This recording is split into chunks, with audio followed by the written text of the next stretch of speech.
So the word is yours, Max. Thank you for coming. Hi everyone, my name is Max. Super easy, I have a dog name and I love animals, so it's perfect, which makes me feel very comfortable every time someone calls me Max.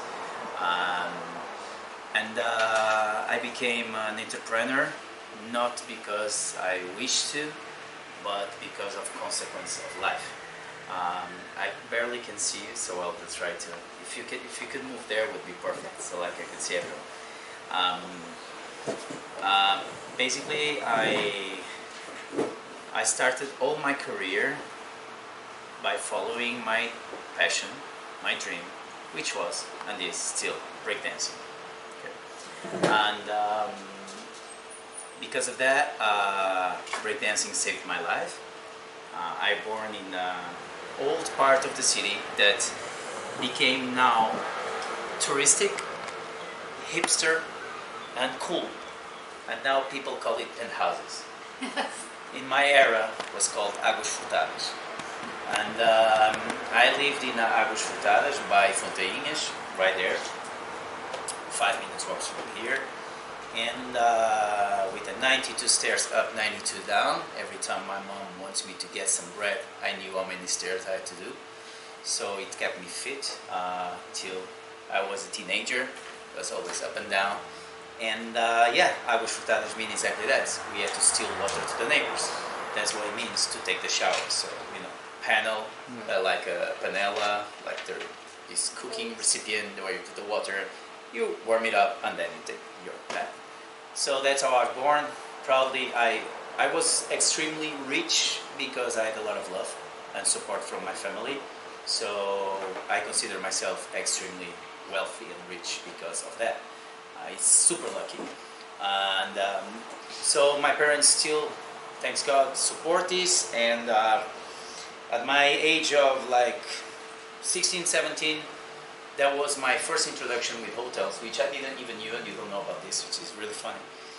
Because I went on a holiday, like many other families, with my family, to Spain. Actually to Almeria, Roquetas de Mar, small pueblo. And it's super funny because now I came back to Almeria 2 weeks ago, working for the IOC as an important person. And it's really funny when I look at the same places and I'm like, damn, this looks like another life when I was here begging for some opportunity of job. And so when I was about 16, I went with my family to this cheap kind of family resort, like the traditional, back in the days, Benidorm style, which was like the 3 stars, and you have these multinational screaming people doing entertainment of water polo, and at night the same guy that plays water polo puts a wig and is Madonna, and that's exactly that. And you have this special F&B 1 star, which is a buffet with no quality, and you put the maximum food you can because you're poor and you just want to eat a lot. That's so cool. And those are the memories I have. And then, because I was already dancing and I was already performing since very young, I started dancing at the age of 5.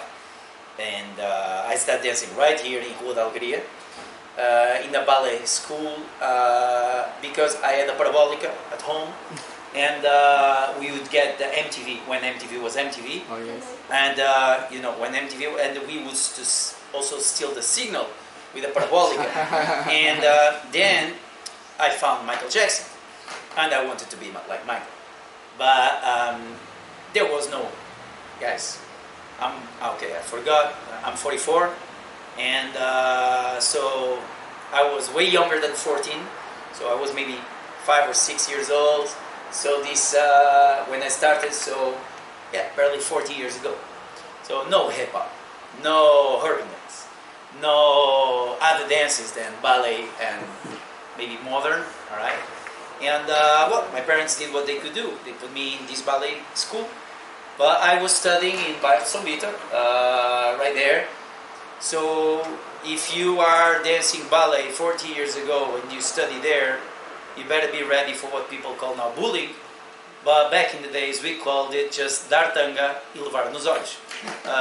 So basically it was save yourself, and there was no bullying word. So I saved myself. I started to hate on Michael Jackson because I was a kid, and start to love Bruce Lee. And so I started to become fanatic of martial arts. So I started want to stop to dance, but never stop to move. So I kept the training within movement. And when I reached my 16, 17, went with my parents on holidays, I found so cool to be in a resort for the first time ever in my life. That resort, even though now I have the reality that resort was not really good and was the traditional family, low middle class resort, for me, still nowadays I look at it as a 10 stars resort, because it was all I knew, and it was like, wow, everything was wow. The pool, the buffet food, playing the volleyball, like it was amazing. It was like, that looked like, I don't know, Hollywood first time. I don't know, wow. Even though it's just Roquetas de Mar. So I joined all the activities. Like all the activities, okay, just to finish, the bullying stopped because I became really good fighting, and I started competing in fighting, and everything I did in my life I took serious, okay, everything. So I wanted to I stopped to be a dancer, and I wanted to become a professional fighter. That's it.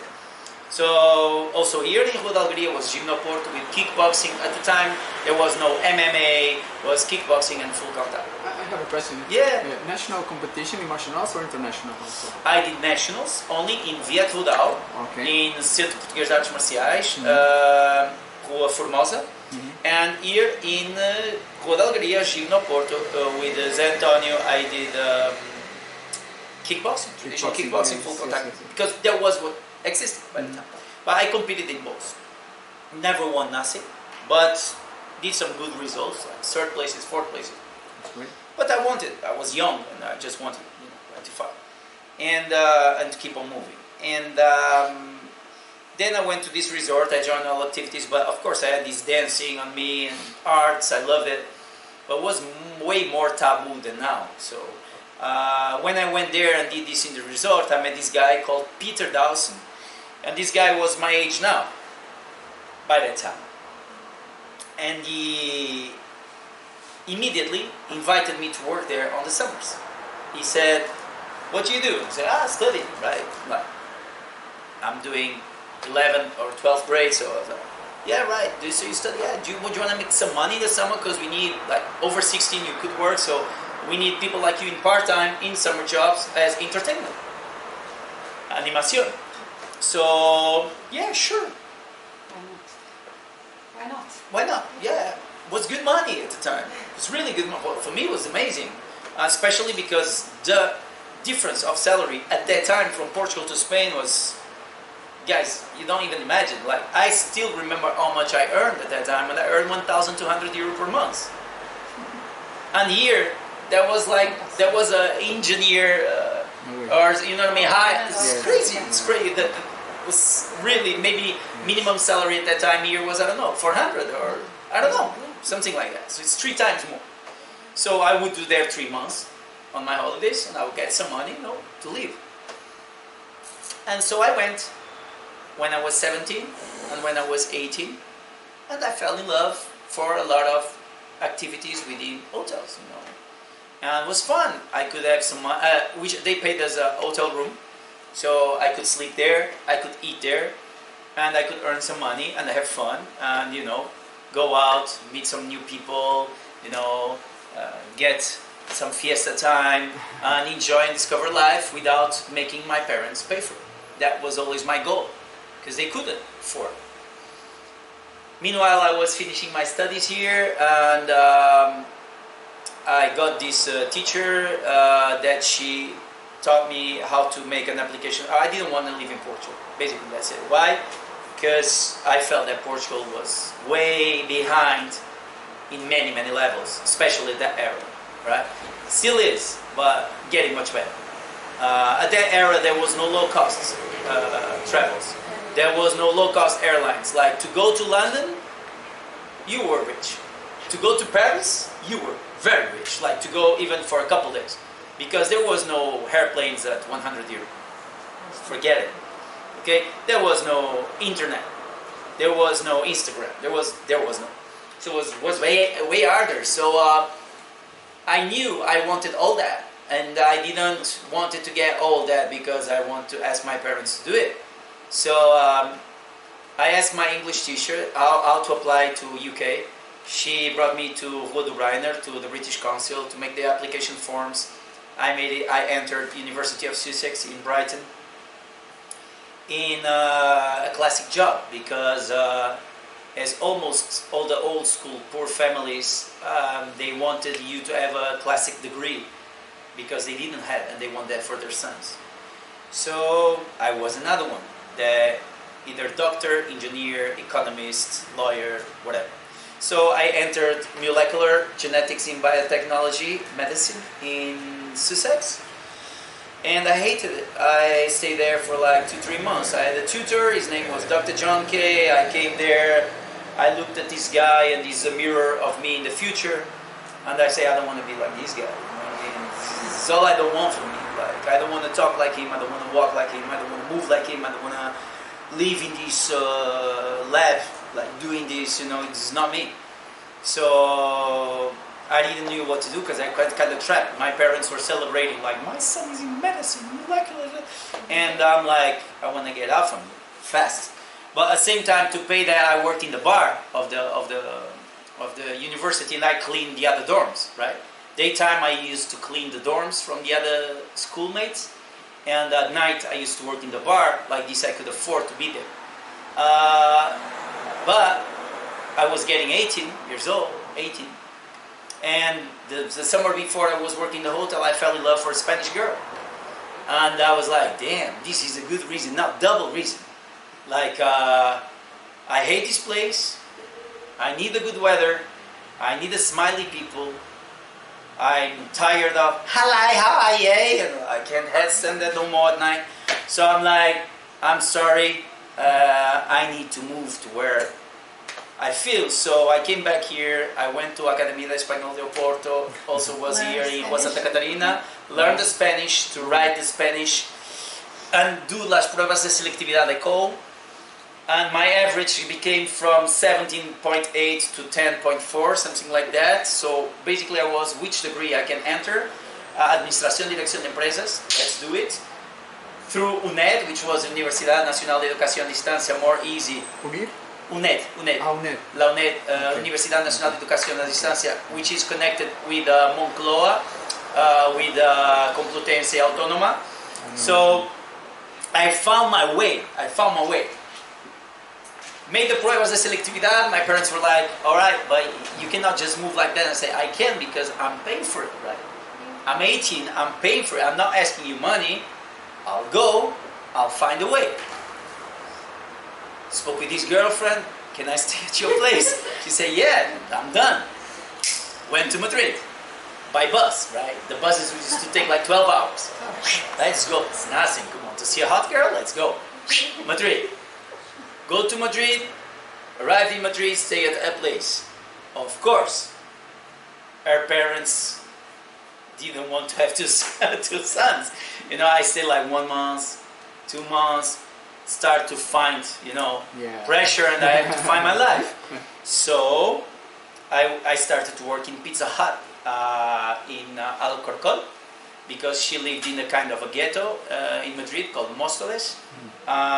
So it's not, don't think it's a beautiful place in Cibeles and Gran Vía and Castellana, Barrio Salamanca.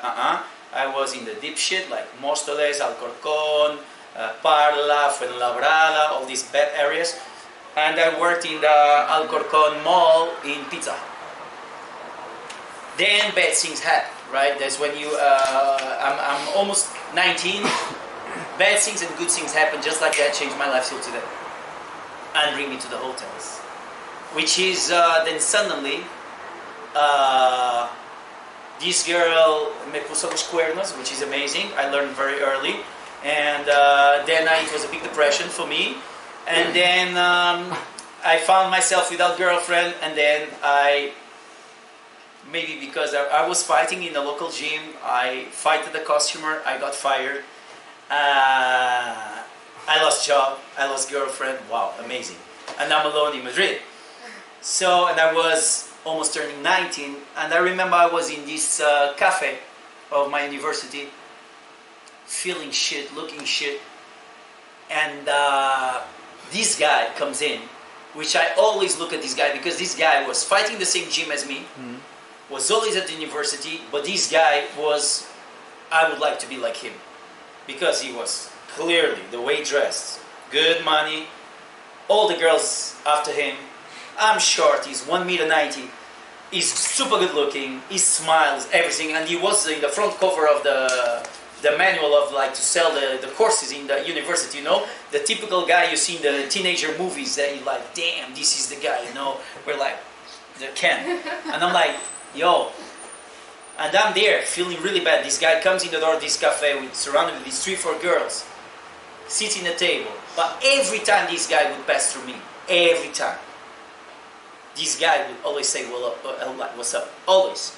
He was polite. Every time he would pass through me, he didn't know me from nowhere. Every time he would go like, hi, how are you? Hi. So, and I was like, damn, other guys that don't look so fresh are just like, and that guy, even though people have this, you know, stereotype that he cannot be all that, he was all that and he was kind. And that day he was late to me, like say, oh, what's up? I was feeling really shit, right? So I had a problem. I was like, okay.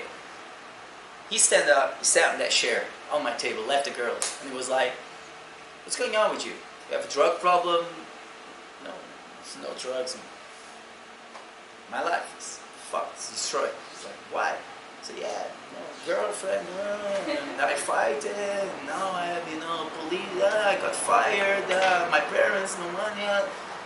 This guy looks and says, those are your problems, right? And I said, yeah. How old are you? And say, well, almost 19, I didn't remember the month. And you live in Madrid? Yeah. Alone? Yeah, I just rented now, I rented a studio. I was paying 600 per month in that studio. Okay, I had to leave her home. Yeah. And at that time, this was the year 1998, 1999. Okay, 1998, 1999, in the center of Madrid. I was paying this for a studio in the nice area. I was already in the kind of poshy area because it was close from the university in the Barrio Salamanca, just the outskirts. And I was talking to him this, and I said, man, this is true. It's not big drama. It is what it is. I didn't have a shirt. Like I only had t-shirt, like no shirt, nothing. And I was like, my fridge was empty. It's like I was feeling really bad. And this guy said to me, listen, you don't look bad. You don't have a drug problem. You have 2 arms, 2 legs. You have healthy. You are in Madrid. You can fix this, man. It's just focus in fixing it. Search a job. Find solutions. I'm like, okay. You say, I wanna bring you out to party a bit. And I'm like, me? No, I don't want to party, man. It's the last thing I want. I don't have money for a beer. No, I want to invite you. And I said, no. And then he forced me, like, can you go? When? And it's really funny that how can someone, just for you guys to know, I got a son. I have a son with 3 years old. I gave this guy name, Martin. All right. He's still, well, you actually know, he's still one of my best friends. We call it still today. Okay. And this guy took me out. And first night he took me out. He took me to Pacha Madrid, the old Pacha in Madrid, and in the whole theater, and everything I was not, right? And now I'm very communicative, but that shocked me because it was the first time somebody bring a car, valet parker, park his car, I get out from the car, securities do this here, the guy goes into the guy of the door, hey, ¿qué pasa, Luis? And a lot of people here trying to come in, it's my friend Max, give me the VIP access, the code, we had a white door to step, you know what I mean? I'm like, what is this, man? All these hot people, like, whoa. And I go follow this guy, he goes to his private table. Fucking Prince was there, you know what I mean, that day, in the third floor, white room. Prince was there, with the security. You know, it's another dimension. And then, I had no cable TV, right? I only had this antenna with 3 or 4 channels. And all I would see was what Spanish call cotilleo programs, which is like Rosa TV, Pink TV, like Salvame. yeah, Salvame, or Yo la veo con Sonia Monroy discutiendo las tetas y el traje de no sé qué. Okay, this. But that's all I see, you know what I mean? I was dreaming with these girls I see on TV on these programs. We're like, wow, these the only girls I knew were the famous TV stars from the Cotilleo of Spain. Yeah. And then, man, these girls come to his table and say, hey, ¿qué pasa, Martin? I'm like, oh, I know this one. Oh my God, I know this one too. And then they're like, oh, who's your friend? So guapo. And I'm like, really, me? All right. So it made me get close from these girls just like that, swap telephone numbers, start dating some of them. I'm like, yo, man, this is possible. It's like, I'm just another human being, you know, in this planet. It's like, wow. And then, this guy takes me to a second party, 1 or 2 days after, to a fashion show where b-boys, breakdancers, do the opening.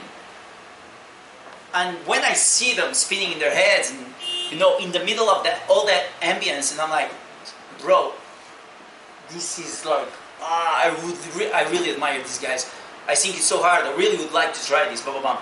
And he tells me, I know them. They're really cool people. And I'm, really? Because these guys ghetto, right? Really, they don't want to talk. They say, no, man. One of them is studying whatever. The other guy's in the other university. They ghetto in their posture, but they really don't. Okay. Introduced me to the b-boys on the backstage, and immediately the b-boys were like, oh, I said, I'm fighting in the gym. I started with dancing. I would love to try this. I'm now almost 19, maybe too late. I say, no, never too late. Come, we practice in Edificio Colón, in Plaza Colón on summer, and we practice in Gran Via, Sara on winter, and we do some street shows by Plaza del Sol. Join us and just come and practice. Like that? Yeah. No, I have to pay? No, come. And that's it. And that made me go crazy because these people expected nothing from you. Just that you want to come and share. So I started to dance with these guys every night. I started to go and practice with them for free. I was, of course, the worst of them all, but at the end of the day, they would split the money the same way between everyone, even with me. And it was not about the money. They were like, after that, caña y patata brava. And, you know, cheers, and they were not into like how much money, you know, it was crazy. Because society was teaching me the opposite. Society was teaching me that people that call you brother will betray you for 50 euro. You know what I mean? And these guys, every day, they just didn't care. And that started to really mess up my brain in a positive way. Like, damn, I'm learning something so important. And I was in deep trouble with money. And that guy helped me financially too, Martin. And then he got me a contact. I started working in another Pizza Hut in the center. And I met this guy from Syria, and Samir, and I learned how to play a few chords on guitar, and I used to play guitar on the metro with him too. And that's how I survived for 1 year, like play guitar in the metro, and Pizza Hut, study, doing my thing, learning how to break dance at night. Then, also, one day, this guy Samir has to move, and I lost my partner, and money was not enough. So I went to search one of these anuncios, advertisers on a newspaper. The ones that you don't see no more, but back in the days were very common, which was like, immediate job, call now. Looking for this person. This was very, trabalho imediato, ligue já, 200 euros por semana. It was very like, this kind of job that, how is this possible, you know? I'm desperate, I call and they say, yeah, it's true. Okay, what I had to do? I had to meet at 6 a.m. in Plaza de España, go in a van. I was probably the only European guy, and that also opened me a lot because now I work, you guys will understand, I work with a lot of social projects. Actually, I'm going now to Togo in Africa, and tomorrow I'm going to Chile. And I was the only European guy, so I felt what other nations and people feel because I was mostly with Africans and Arabians in a van at 6 a.m. to go clean Cuartel Militar de Toledo. I went to clean the toilets of the militaries in Toledo, 80 kilometers. I was doing in the morning, aguarrás, palhadas, go on your knees with the toxic gas and clean the shit of the military, okay? But that paid a lot, actually. And that made me survive without asking money to the parents and without going into drugs or, So, kept me in the track. After this time, my mom got kind of sick here, and I'm only son, so I came back. But I already had the disease of breaking. That's it. It became stronger and stronger. Like everything else I did, it was not as important as breaking. Okay, like breakdancing, like breaking. I want to practice. I want to spin my head. I want to go my elbows. I want to, I want to be the best. And that made such a positive saying that when I arrived in the year 2000, I was like, I need to do this here. I need to find this here. It's impossible. I went to dance studios. I tried to teach for free, just to have a place to practice. Nobody opened me the door. Like, no one.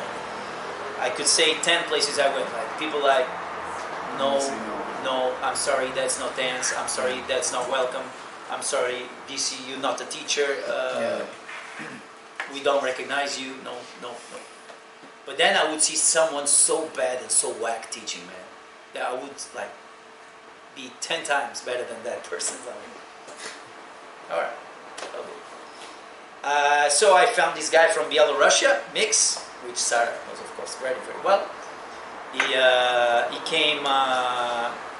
Mix has his own life story, but he ran away from the mandatory military service before he was 18, so he ran away to Portugal. He had a very, very hard situation in year 2. I remember Mix from getting tobacco from the floor from other people and smoking it on the street. That's pretty you know what I mean? Yeah. And if you see Mix nowadays, you don't believe this. It's like, It looks like a prince. Yeah, he's super good looking and super elegant and polite and okay.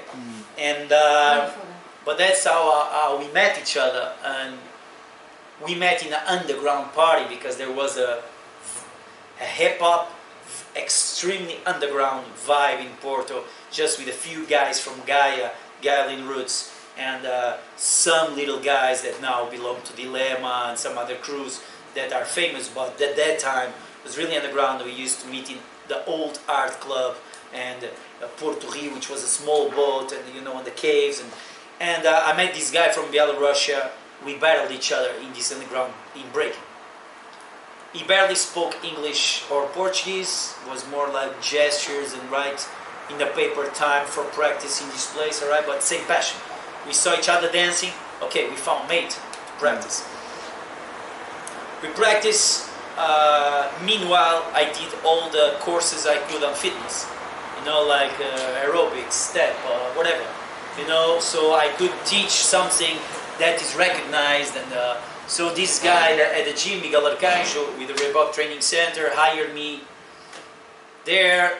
Someone else in my with Agra Club invested in the gym, brought me to kind of help to build the team, and then Mix and I still practicing.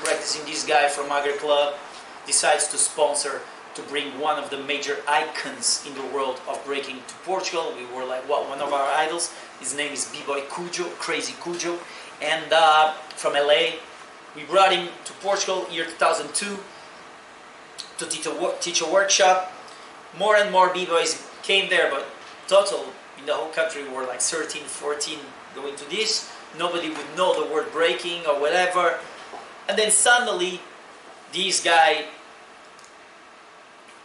teaches a lot of new things related to breaking, and we were following him on some movies, and he was a famous double that was doing Spider-Man movies on Hollywood, blah, blah, blah. And we understand that he's way more than a people, way more, and Cirque du Soleil was already working with him, and we thought these were just ghetto kids, but no, it's like, oh. And then he teaches, because we were doing moves, and then we practiced with him, and he teaches the concept of momentum, the word momentum. What it meant, like continuous movement, infinite continuous movement. That's what it means, momentum. And we applied that to the dance. And then he asked us, what about crews in Portugal, like breaking crews? I said, man, it's like two, one in Lisbon, one in Porto, but they are much better than me and Mix, so they don't want us because it was underground way. So unless you have that certain level, you don't practice with those guys. So he said, oh, really? That's stupid. You know, you should find a way because it only takes two to start a crew. It only takes two to start a crew. It's not that hard. So Max and Mix, Mix and Max, we learned the concept of momentum. We started the Momentum crew exactly 20 years ago because we're going to be 20 years this summer. And we started it just for fun. You know, maybe join some competitions. One day, one dream to go outside Portugal to do a battle. Okay, practice. 2004, we entered to the first battle in Spain. We became third place. Wow. 2006, more guys joined the crew. B-Boy Laguette, which is a now very, very famous B-Boy in the world, like extremely famous. He's going to go to the Olympic Games also in Paris 24. So Laguette joined the crew.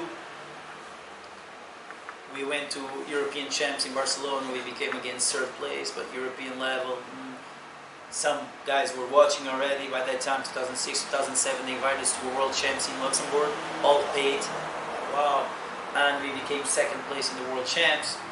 So from then, Puma called us, Red Bull called us, started to pay.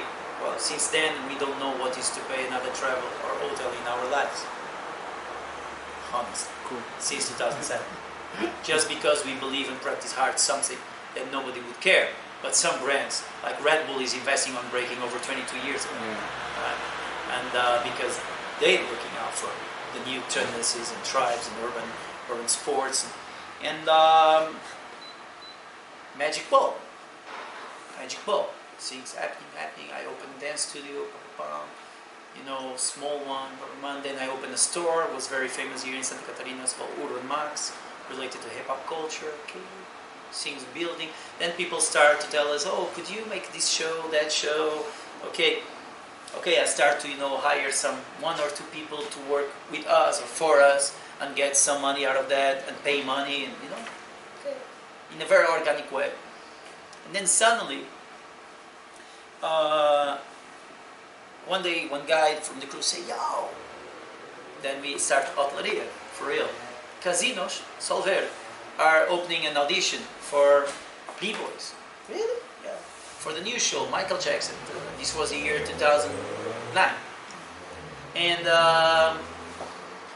yeah, do you guys want to show up? Yeah, okay, we tried. Man, there was a lot of cash. Like, for us, there was a lot of cash. Like, salary-wise, it was like, wow. But it was like a dream job. Like, okay, maybe, and they paid apartment, and they paid electricity and water. Like, you had no expenses. They pay you all the house plus a salary plus everything. And we go into this audition, and we took it. 3 guys of Momentum Group, me, Mix, and Laguette.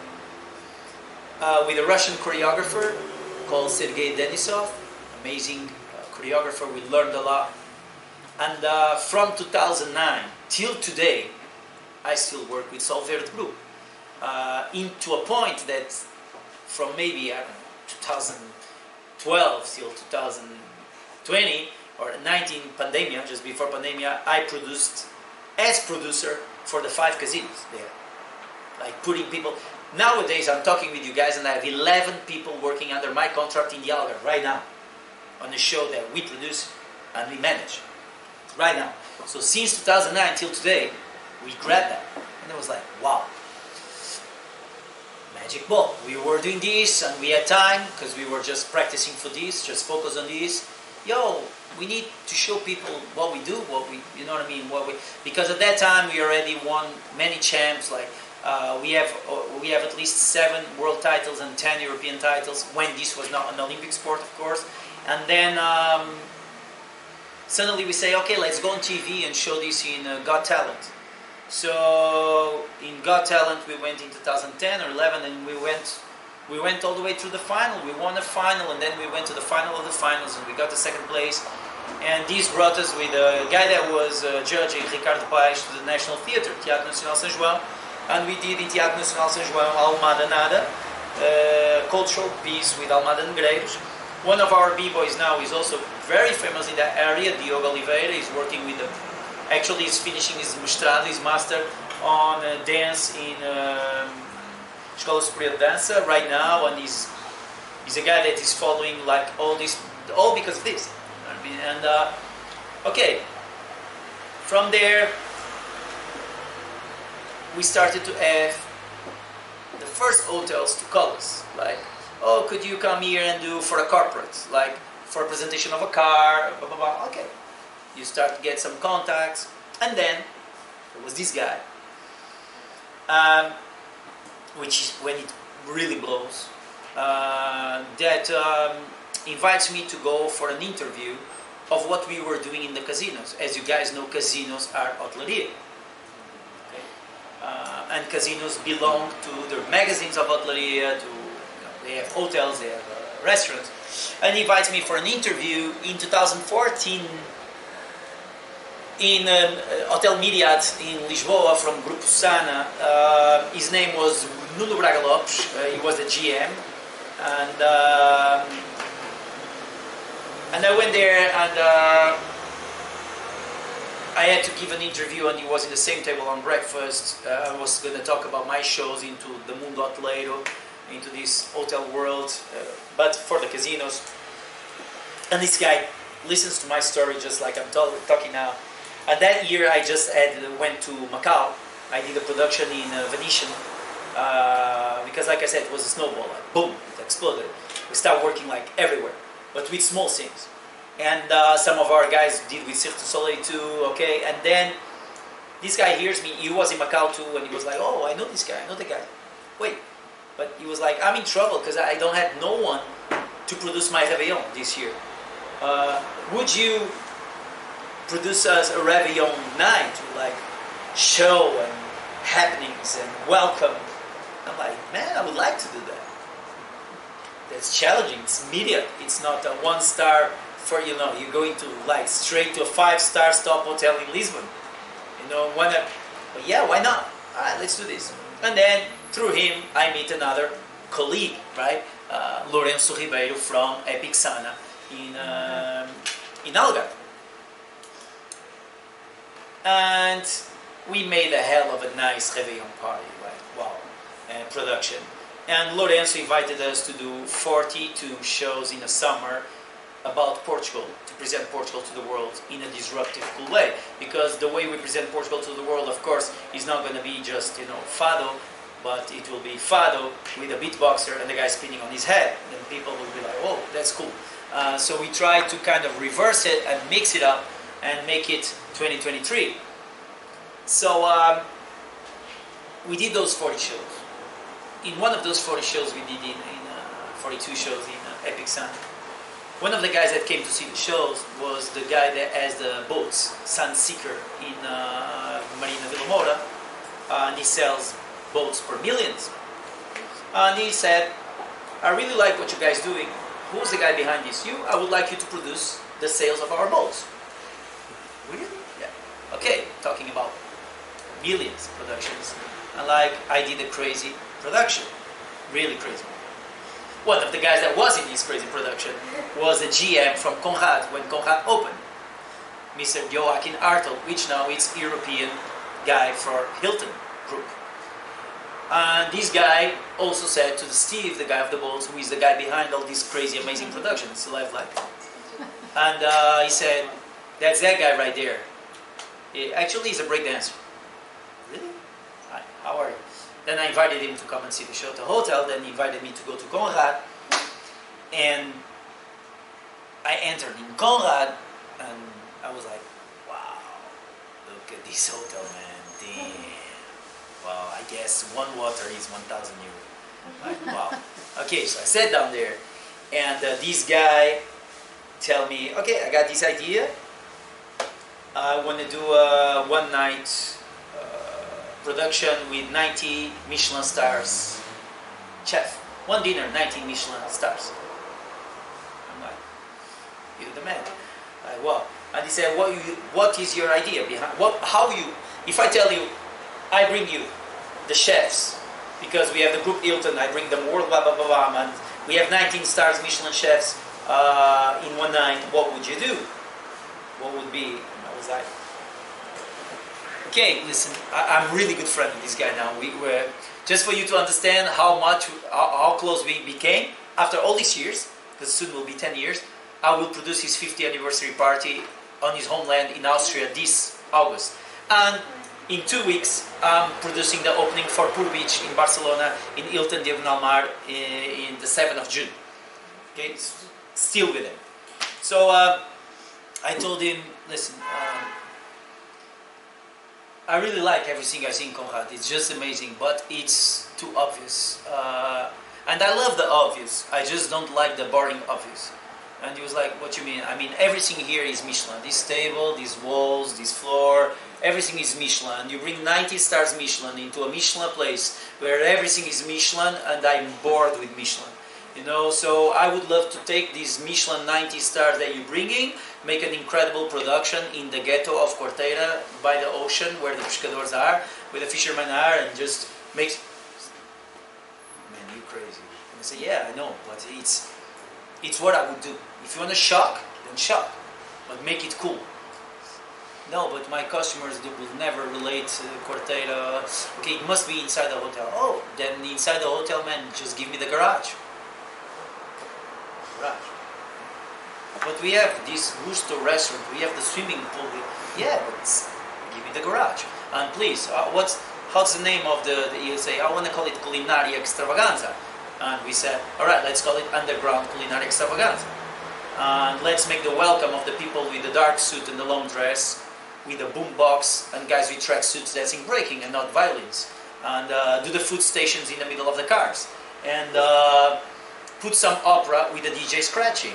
And let's make it underground cool. And the guy was like, oh, and let's graffiti all the walls, please. And he was like, let's do this. Okay. So then I have the videos to show you. So we did the first underground culinary extravaganza, ultra luxury dinner that came in all the magazines.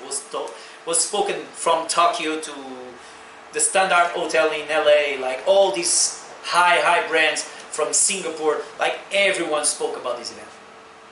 Nobody had put it maybe that much Michelin stars with a co-production, and it was the breakdancer kid that, you know, was behind this. How old were you? Oh, I was already old, 2016, so 16... 7 years ago now? No. 17, 18, 19, 20, 1, 2, 3, 7 years ago. Yeah, 7 years ago, so I was 30. I remember. I was there. Yeah. Working. She was working. Okay. And then we did it 17, and then we did it. We replied like we remade it with different themes. Like the year after was made in the lobby. But when I mean to do it in the garage, don't you guys think that he's doing it in the garage like bringing the dishes into the? No. It's to set up a kitchen in the garage for Michelin stars. Like you know, the cooking there in front of everyone. No. Show cooking everywhere. Like I show you the videos now. Like it's not just bring and make. It's the whole experience there. The year after was the heaven one. We did it in the lobby. We made the people eat in the reception when they have like 3 amazing restaurants there. But we had the aerial dancers, and we made all the chefs that many of these 3 and 2 stars Michelin are kind of divas. They hate to talk on the microphone. We made them talk on the microphone about what they were doing, blah blah blah. And from then, we didn't stop. Like, from then, what I have to tell you guys is that today, before I just came here, I had a meeting with one hotel here in Porto. And last year, just to close a new customer, and last year we went to our limit capacity of production. Last year, Réveillon night in hotels. We produced 4 different hotels, 4 different themes, with 4 different teams. We produced for Monumental Palace, we did a cabaret night, Réveillon Park, burlesque cabaret. We did for Hilton Villa Moura, in the center of Villa Moura, the one that is with the 7th spot. We did around the world team with over 20 artists. We did Conrad with Circus, the Circus Conrad show. And we did Pestana Palace with the 20s 20s, 20s party, 4 réveillon parties, over 90 people, 4 teams, with figurinos like costumes, travels, rehearsals, like you guys cannot imagine. Okay. This year we're gonna attempt number 5. All our 5-star hotels, premium line, and we already have been in contact for a new one that wants more and better than the other ones. It's like this. And then my company had to kind of subdivide in 3 fields. This one, artistic production, which we work a lot. Actually, hotels, casinos are some, do not say probably the most important part of our income in this part. Second, sports. And this area I'm just working since 2 years ago. Why? Because since 7th December 2020, that breaking became Olympic sport.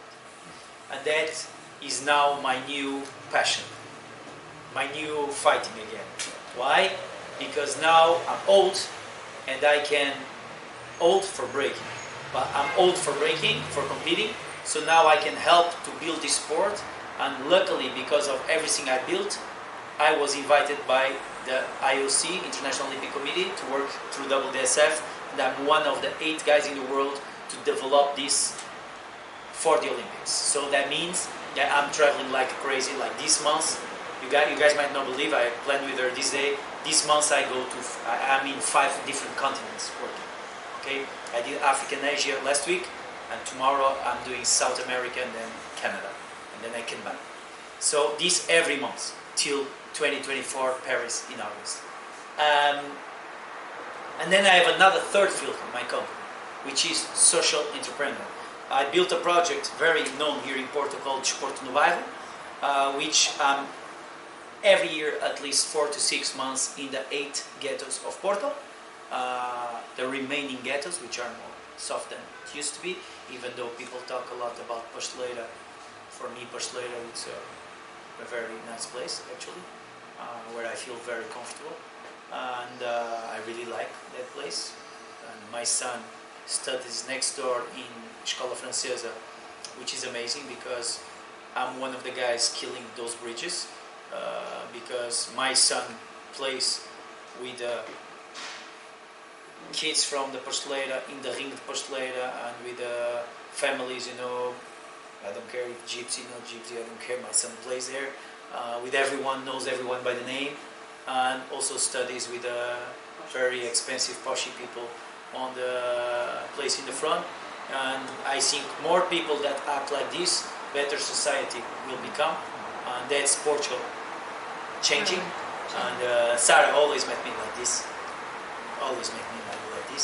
because we have a lot of common friends, poshy common friends, because that's Sarah world, and she met a lot of non-poshy and really hard lives common friends now, because also these people now see Sarah and she knows. They treat her sweetly and very, like we spoke about mix, like she feels no difference, and this is the secret of everything, is to be yourself and never pretend to be someone else. So exactly like I spoke with you now, that's exactly the same way I speak in the meetings. I don't change a comma. When I go to a meeting of business, I always say that sentence that you guys heard. I'm a businessman for a consequence of a life. I never wanted to be a businessman. I'm not even maybe a good businessman. I'm learning.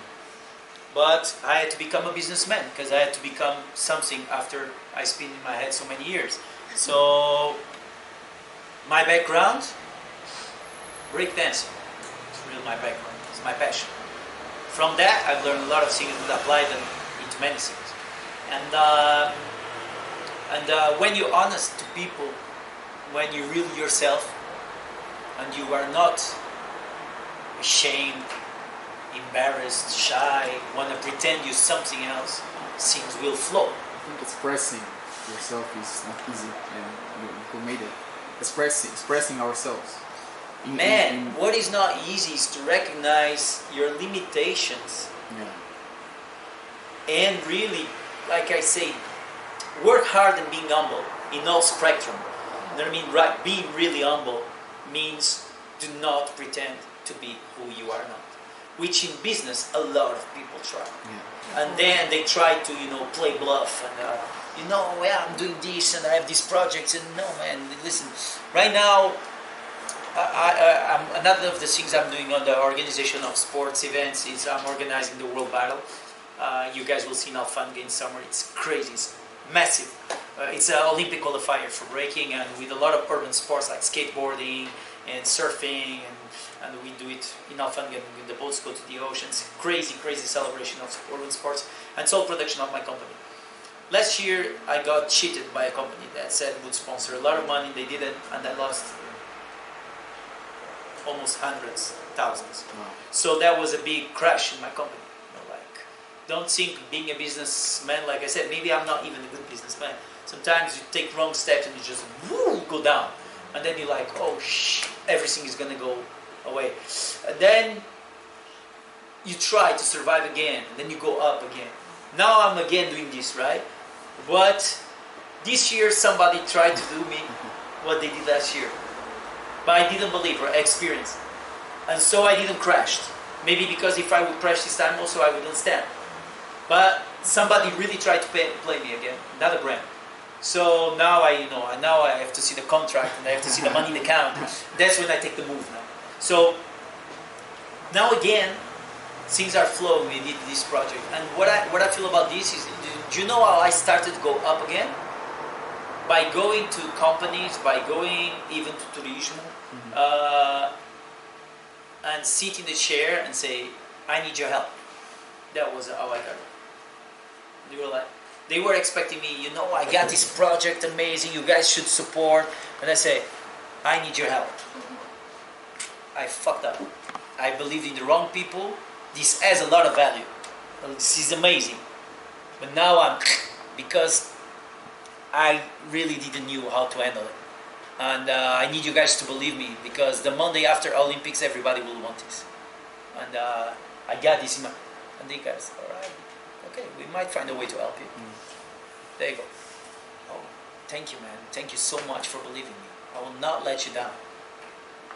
And then I get people like Joe Akinarto that stay with me for 10 years, 15 years, because I will not let them down. Then it becomes not just being humble, work hard. Work hard, like, hey, you might talk good and talk a lot when you have a camera and you have the time. But I have no time to talk. Really, I have no time for my friends. I ain't got no time. That's the bad points. Nothing is perfect. I ain't got no time for my family. It's just like, then you come to the heart. Everything is like this, but I got no time. No time.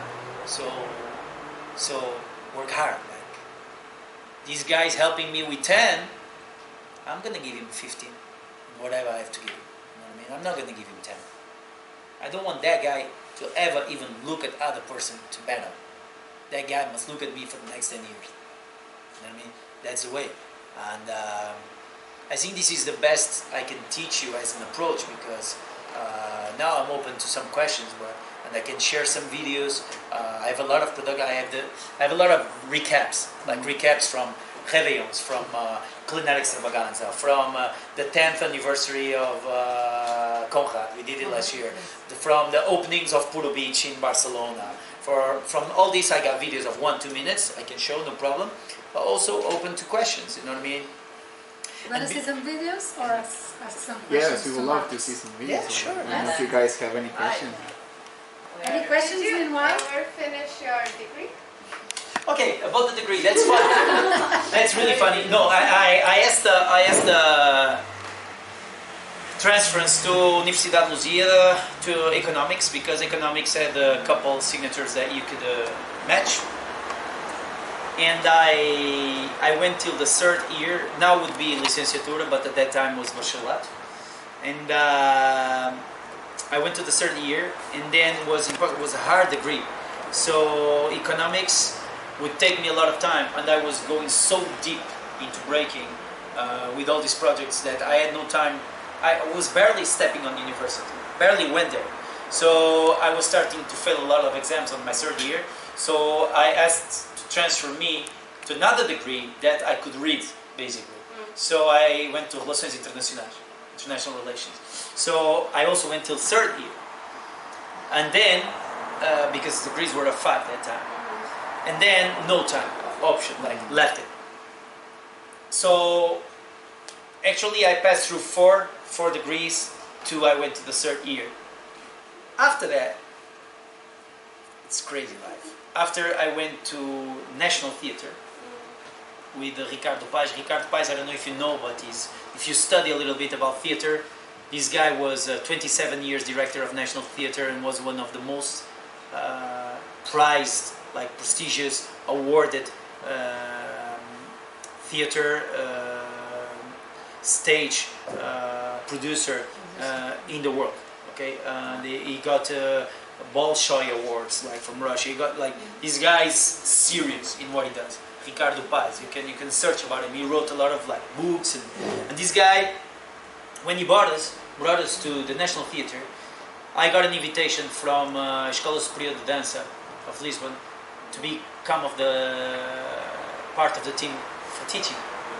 So I started teaching in Escola Superior 2013 and 14. Then I left because of the miserable salaries of the teachers at the university, especially going from Porto to Lisbon and having to pay an apartment, which I would get to the end of the month and I had no money. But I made it. I teached it. It's on my CV, and I was university teacher. Then I started teaching 2 graduations. Also left because of no time, and now I teach for 4 years in a row, just for 1 semester. Always the first semester of the year, because it's the low season, January, March, February, March for us. I still teach now at Ballet Teatro, at professional artistic formation. I still teach in Ballet Teatro, urban dance signatures. Very well. Let's watch some videos, or do you want to see him dance? No. I thought about that. You thought about it. After 1 a.m. in Galleria some nights you will find me. I'll be attentive.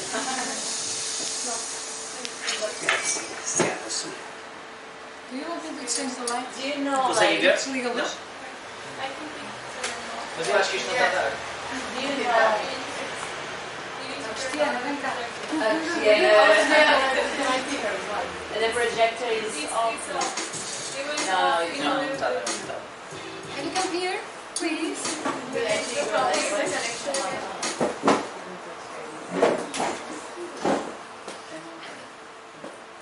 Because I heard it's turning off, so I think we just need to. But we can see on the screen.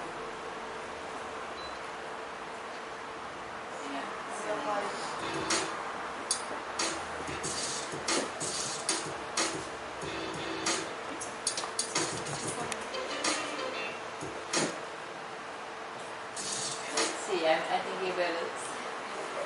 Oops. What did I do? Oh, it's It's working already? now. Okay. Yeah. Ela fez.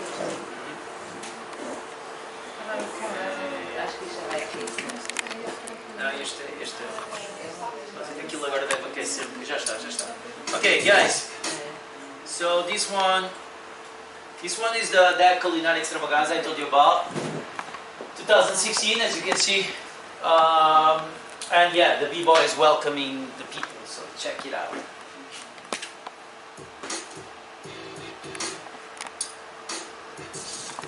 "19 Michelin stars, show cooking in the middle of the cars, the graffiti in the walls, chefs and fake chefs that's going to start a flash mob with musical instruments. These are the chefs.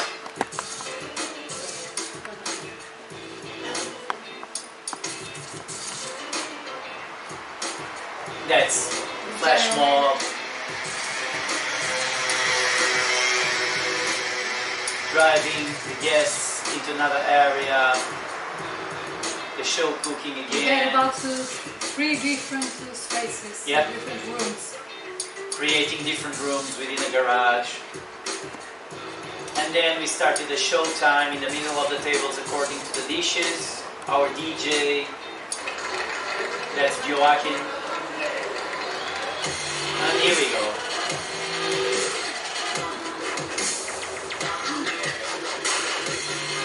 So you don't need to go to Hollywood or to Singapore to see something like this.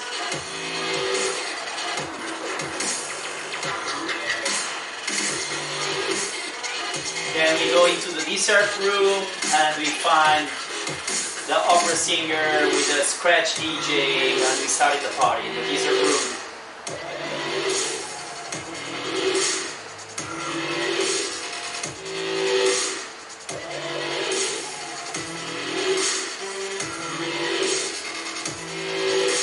We're talking about 200 people dinner for 90 stars Michelin. It's crazy. Who paid about 600 no? Something like this. And we had to open more spots because people wanted to go and go and go.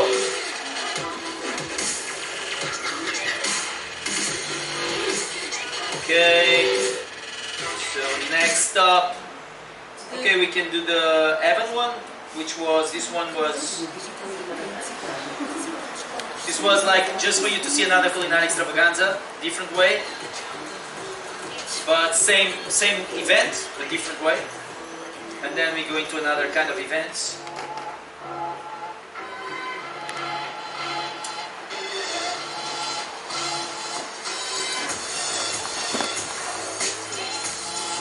So we put the aerials, we have to do the rigging. This is in the lobby, the reception.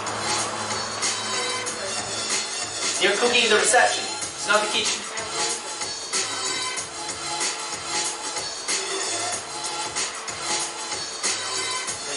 Here we go. I have a lot of this, like they have a band in the cupola, was playing the cupola. I have a lot of this concept. For me, the entertainment experience starts from the outside to the inside, from the street.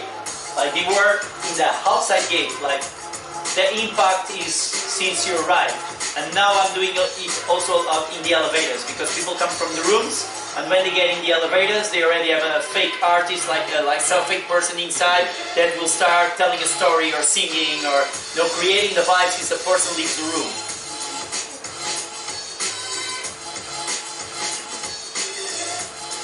And you see the chefs talking.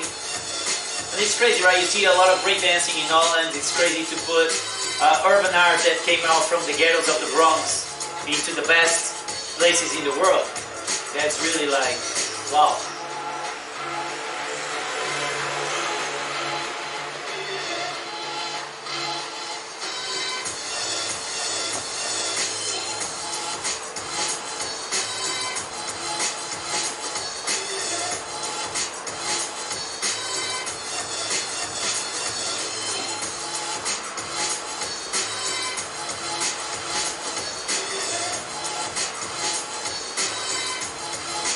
How it looked like.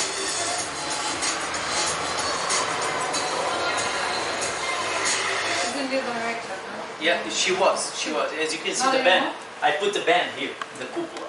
And the engineer was saying it was not possible, so the people that would arrive by car, Mystic 18, they would see a band playing the cupola. It's crazy.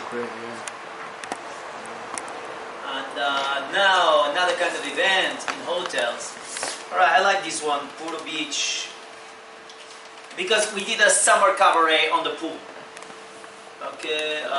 During day? No. Daytime, yeah. A cabaret daytime by the pool. Hilton. Diagonal.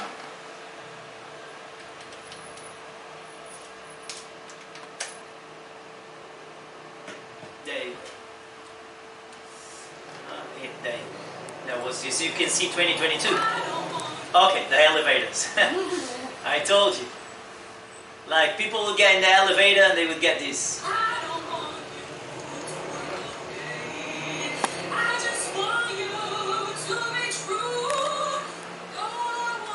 Look at the people. Summer cabaret. Like, I use a lot of drag queens. 2023, like there's no sexes in my company, you know what I mean? People can be B3, quadri, whatever they want. So we work a lot. Like this was a really nice one. I'm doing it now in 2 weeks, which will be Welcome to the Jungle. This Welcome one, to the Jungle. yeah, will be the next thing. So this one was a cabaret, but daytime in the pool, which is crazy, with a lot of drag shows and striptease and contortionists and breakers again. Graffiti. We made a cabaret graffiti. On their walls? What? On their walls or on a A canvas? special wall. You see on the wall, on the wall. It remains there, Max. Yeah, they took it. It's a big placa, and they took it inside. Super beautiful.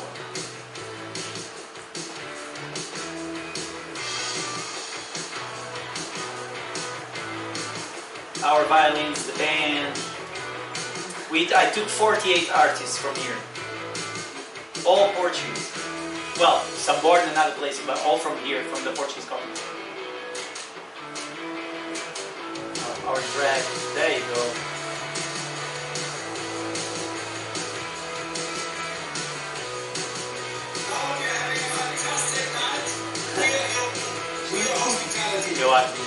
Still it up. It was a crazy night. It became a crazy party. Really good. That's me going wild already. So happy. Very well. Alright. Finish, Max. Oh, what do you think? Did you like it? Any questions to Max? Let me I think just. that you have to do some live concerts with people. Maybe they pay something. Just not just in hotels, but maybe. Yeah, we do, A man. lot. A lot. A lot. I'm just showing hotels because it's. Hotel entertainment. Hotel entertainment. That's what I'm asking. Okay? But a lot of things. Yes. I'm just showing the last one, which was a Réveillon from last year at Conrad. The theme was circus. So you can see. Yeah, this was this last Réveillon party. We made like the decor. We had the soldadinhos de chumbo, the malabares, andas, mimos. So you made all different things, right? Yeah, even the decor we made, like all the decor with the circus tent, the LED screens, the stages, everything. All this. The majorettes, the girls, with the outfits.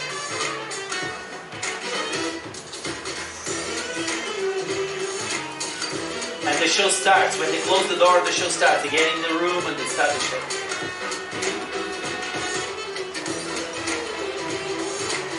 As you can see, a Réveillon production.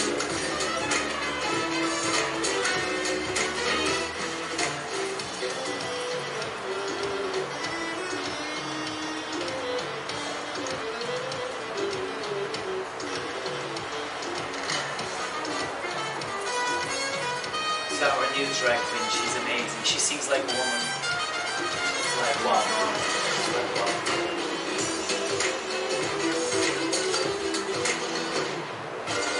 No playback. She really sings.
So grateful to have you here. So, some questions, you guys. Go Whatever. ahead. 5 more minutes. Then you must go. Someone cruises as well? Cruises, yeah, we did. I did cruises back in 2007, but I did a very short period in the cruises. But we sent some artists there because in our company we don't do outsourcing. We're really lucky about that. We have all indoors, and we have so many artists again because I work with universities. I work with Ballet Teatro. So as soon as they are all the way from the Hoeven, right, bem quentinhos do forninho, we just bring them into the company, just like you guys. We give work to the best, and also we have an dance studio. So also people go there and do classes, and we see. We have an art studio, so we see who's good, who's not. We propose. So every year we have new faces, and we don't do outsourcing. So yeah, sometimes we send, for example, Cirque du Soleil before pandemic at the casting newsletter just for my company. They would send to my company what they want, and they would send them, and sometimes they would get or not. For cruises, the same. The dance studio that you said now that you have, is what type of dance? Break dance? No. It's mainly urban dances, so like hip hop, house dancing, locking, popping, breaking. But we have like high heels, we have female dance, we have commercial dance, we have dance hall, different. You like it? I danced since I was 3. Okay, what you dance? Ballet and contemporary. Okay, with who? Ginásio Escola de Dança. Oh, Gymnasium. No, Yeah, of course. in Gaia. And you probably know some people from Ballet Teatro that also do the partnership with Vitor Hugo. Yeah, Vitor Hugo. I'm going to work with Vitor Hugo now, the 2nd July. Yeah. We're good friends. Yeah, but I quit. Like it's going to make a year in July. I think. I was in Cyprus 1 year in Creta. Okay. But then I decided. But you were in Cyprus for a dance? With Vitor Hugo? No. No. Okay. I never worked with him. Oh, okay. But that's great. I don't know. I just don't like the word quit. That's all. No, quit in terms of I was supposed to get a bachelor, but I decided that I didn't want to pursue it. But you don't need a degree. I know. The thing is, Just don't stop. I'm still looking for like a hobby. Like that Great. is an hobby. Take it as a hobby, and you never know when your hobby might become your first activity. Keep on rolling. That's a good sentence. Yeah, keep passionate about your hobbies too. And in my studio, one of the teachers, it's one of my b-boys that now became really good on this, which is Diogo Oliveira. Is It's a blonde. no, you gotta follow him. It's DEE, Diogo. Just try to find him on Instagram. You probably know because he works many times with Vitor Hugo and Marco Freire and all these guys. Yeah, But check DEEOGO Diogo. It's easy. Yeah. Oh, I have a lot of mutuals. Yeah. So he started dancing with me when he was 9 years old. He's much younger, of course, and he's apart from being an amazing contemporary artist, he's one of the best b-boys in the world. And he's the only Portuguese hope for the Olympics right now. Do you have like competitors, like when I'm talking like, are there more people like you doing this type of events in Portugal, or More- do you feel like you're More people, I don't know. More companies for sure. All right.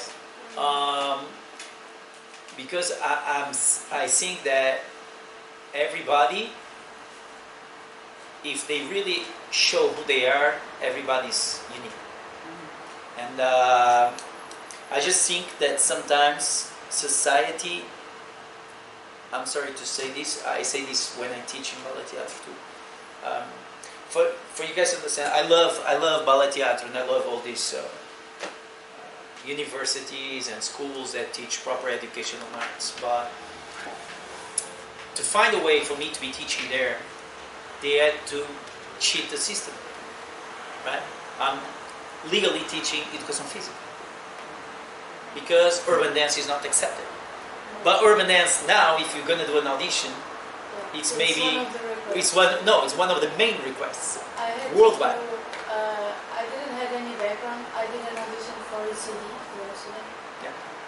had to dance, like break dance and before. There you go. I was so confused, and it was COVID time, so I had to do it by video, Yeah. and I still passed, but like I didn't feel comfortable at all because I had a So it's exactly this. You must cheat the system because it's in Portuguese obsoleto, so it's démodé. It's it's just not ready for 2023. The system, the whole education system. So some smart, visionary art schools, they cheat the system to have the best education, and that's good. At least it happens. What I want to say with this is that it's like society and the system sometimes teach people to be the same. They want to teach people like secret formulas of success. Yeah. Like you to be successful in tourism and to be a successful businessman in hotel, you gotta dress like that, talk like that, do like that, move like that, do this networking. I don't believe in that. That can work. That can work. But that cannot work too, because you're not as me and I'm not as you. So maybe that works for you. Maybe it doesn't work for her. Maybe it works for me. So I really do believe that, like you said, people like me with my background doing this, I don't know. Oh, yeah. Companies that have someone with other backgrounds that attempt and try to do similar products. You have Paulo Magalhães Produções. Actually, Paulo is a similar. Not many people know. PMP, Paulo Magalhães Productions, which is one of the biggest in Lisbon. He started as a b-boy, as a breakdancer, with a crew called Sétima Atitude. And I'm sure that the few that are in Lisbon. Yeah, but it's most of like the 2 or 3 that are doing this are from Lisbon. But one of the biggest, probably the biggest, is from Paulo Magalhães, and for coincidence, he started as a breakdancer, as a b-boy. And it's fun, it's really funny, and we are kind of the same age, and it's really like, really? But yeah, it's entertainment. It's but hard. it's a very hard. Because for us, like these kind of events that we just saw here, it's kind of sometimes new to that we've seen so far. More like out of the box, I would say, that we would think now studying. This is a big tendency.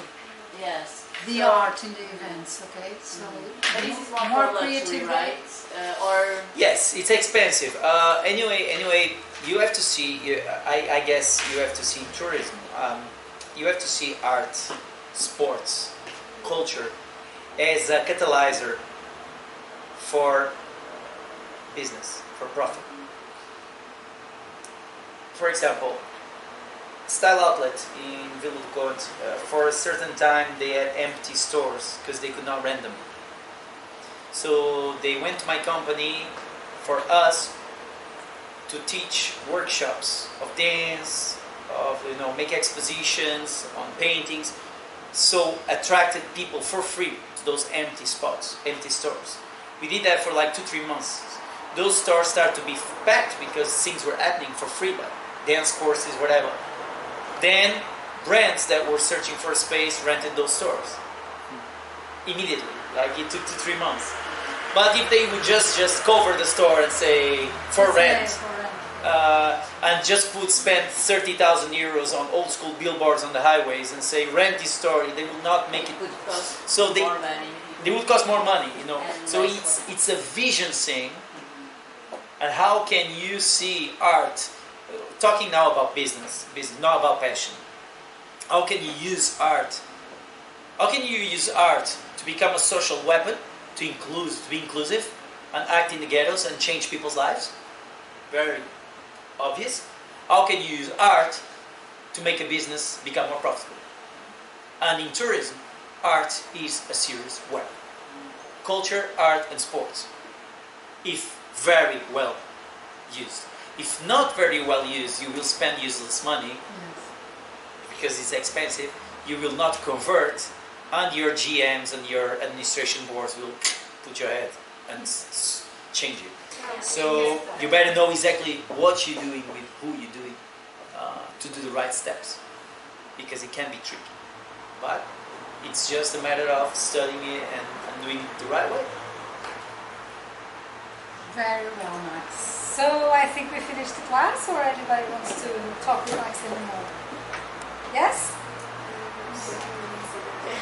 We're so thankful. I don't know. I feel like I went so far, but I don't have any question now at the moment. Spain was cool. Spain? When? Yes. You went to Spain, right? 2 weeks ago. Yeah, Almeria. Yeah. From the countries you have been, which was the one like? I love Spain. Me too. I gotta be honest. I'm a fan of Spain. I travel over 65 countries so far, and Spain. Spain, yeah. España, I think the same. España la caña. Español mejor, ¿no? Me encanta, es que tiene una movida, una calor, El ambiente, la Tiene playa. lo mejor de Sudamérica, pero en Europa es... Es que la gente es más, no sé. Me encanta España. A mí también. Nadia, go ahead. To conclude, what would be the last advice you can give to the youth that are preparing for the future now is taking an example of the process you went through to become the person you are today? Sorry, the last part? So what are the advice you can give to the youth, right? With the process you went through your life today, so they can follow the path for the future as well. Accept who you are. Be yourself. Accept who you are. Genuinely. Accept yourself with all the good and bad on you. Try to change the bad to good the most you can, knowing you'll never be perfect. It's utopic. Accept exactly who you are. Look yourself in the mirror, and I am this, and I have this is bad, this is good on me. I can change some of the bad things, I can improve some of the good things. And I must believe in this that I am, with the bad and the good. I must believe in this, and I don't want to be nothing else except being me, believing in me. And that not in a selfish way, but like, I gotta be me, I gotta present myself exactly and genuinely who I am. Do you know what is really missing out? You know what really luxury pays for? For authenticity. That's what they pay for. Because a lot of people sell expensive things, but they don't sell authentic things. I sell authentic things. And when you sell authenticity, being authentic, people that experience everything in life because they have money, they buy anything, when they experience something that is authentic, they value it so much. So be authentic. Be yourself. And another thing, yourself today is not yourself tomorrow. Careful with that. Be very careful. There's a good advice for you. I'm not the same Max I was 2 years ago, 5 years ago, 10 years ago. Hopefully I will not be the same Max in 2 years, 5 years. Darwin told you guys about that. You studied, right? Darwin, lei da seletividade natural, natural selection law. The strongest survive, and the strongest that survive are the ones that have the capability of mutate, of changing. So we are always changing.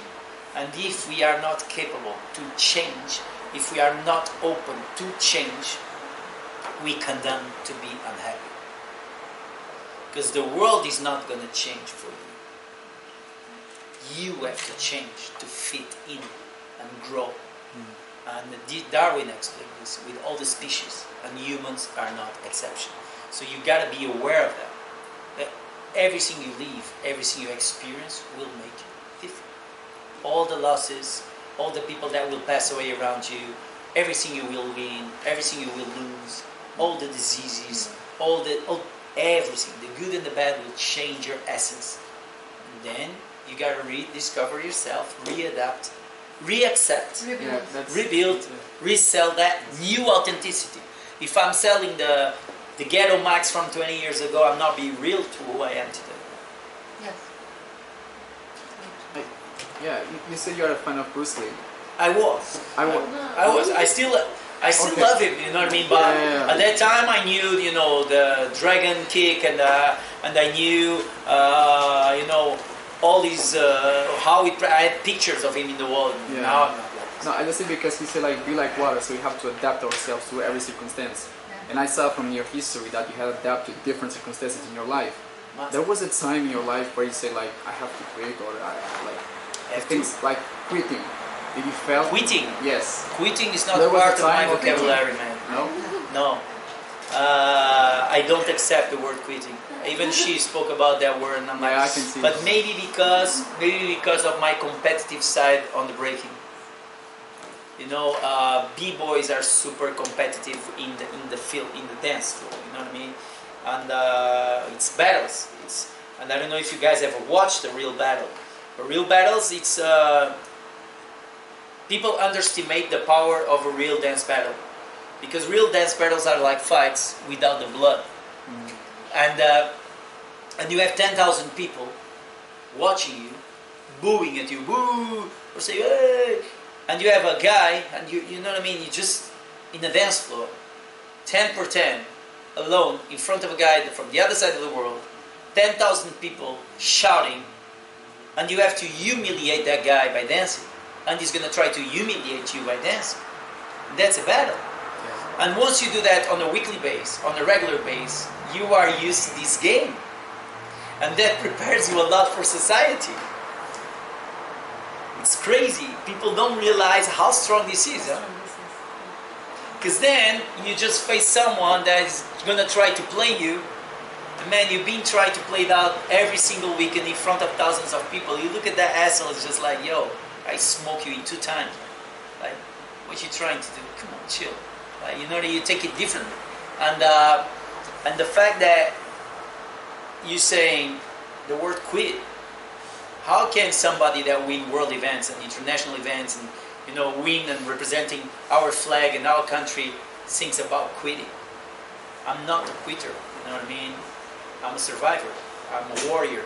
I'm a gladiator. Yeah. I'm you know, you can put me down, I'll stand up. That's I'm the fucking resurrection in person, you know what I mean? Yeah. I'll resurrect again and again and again. Yes. And you tell me, yo, now you have things, now you have something to lose, because now I have a home and a car and I can lose. That's it. But I go dance on the street again to get some money. I will. Believe me, I will. No afraid of that. I would be embarrassed to steal. I would be embarrassed, you know, to hurt someone. I would be embarrassed, you know, to kill just to get money. Things like this, I would be embarrassed. Now, embarrassed of, you know, having to go and serve Pizza Hut again, or going to the street and play guitar again, or man, come on, bring it on. So no quitting, man. No quitting. Love that. Can be long. That's great. Thank you. Like it? You have a question? Yeah, go. Last one. Let's go. I think like you, sometimes you use like kids in your shows, or you think like to do shows for kids. Yeah, many times. Like World Kids Day, 1st of June. It's a day where we are hired to do a lot of things for kids. A lot of our artists belong to some musicals for kids, so they work with other companies and are part of the musicals. And man, we produced birthday parties for kids, from Spider-Man to Disney to recently 11 years old girl wanted a Victoria's Secrets for Kids show, and I don't know, so you know, we do whatever we have to do and study for whatever target that is in front of us. We have to work, and we survive by working, and we gotta keep the machine rolling. So if our customer is a 10 years old kid and Papa and Mama want to buy them a 50 people cast show and they have the money to do it, we're ready to kill it, like make it amazing and unforgettable for that. Thank you. Thank you very much.